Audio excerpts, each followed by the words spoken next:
The real truth about the 13th Amendment to the U.S. Constitution. We've all heard that the 13th Amendment ended slavery in America, but what really happened? Who was freed and who wasn't? Why did it take so long? And why does one phrase in this amendment still affect millions of Americans today? This is the real story behind the 13th Amendment to the U.S. Constitution. What the 13th Amendment says. The 13th Amendment was ratified on December 6, 1865, and it said this: neither slavery nor involuntary servitude, except as a punishment for crime, shall exist within the United States. That one clause, except as a punishment for crime, would go on to shape the future of incarceration in America. But in 1865, this was a revolutionary change that aimed to end slavery across the nation once and for all. Who was actually freed under the 13th Amendment? It's a myth that Lincoln's Emancipation Proclamation freed all enslaved people.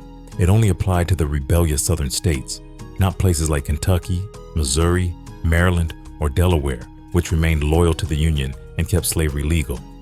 It wasn't until the 13th Amendment that over 4 million Black Americans were freed in every state, including the so-called loyal slaveholding states. Getting the 13th Amendment passed wasn't easy. The first time it was introduced in 1864, it failed. But after Lincoln's re-election, momentum grew. On January 31st, 1865, it passed the House, barely. Lincoln himself lobbied Congress for votes. Then it went to the states. On December 6, 1865, enough states ratified it, making it law. Secretary of State William Seward certified it on December 18, 1865. Slavery, at least on paper, was over.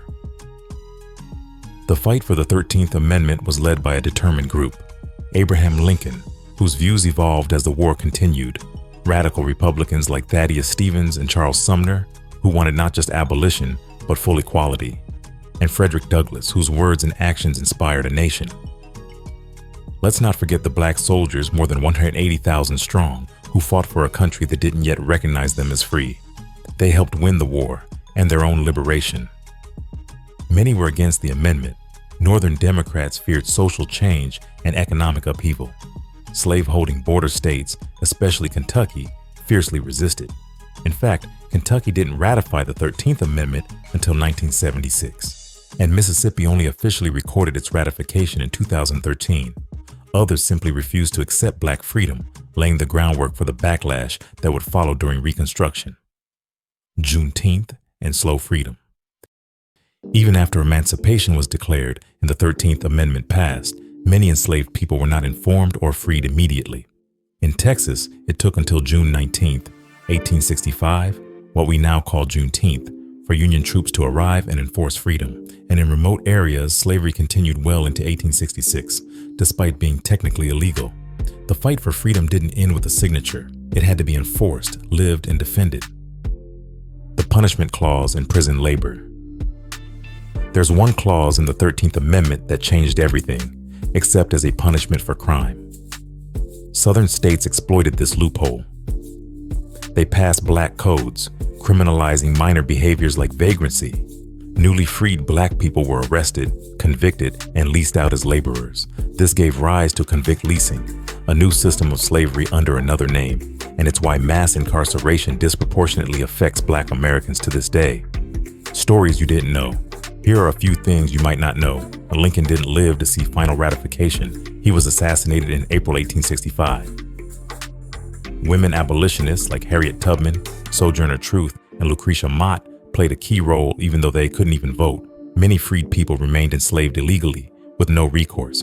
And despite its passage, the 13th Amendment didn't give Black people citizenship. That required the 14th Amendment, or the right to vote, which came with the 15th. Where we are now.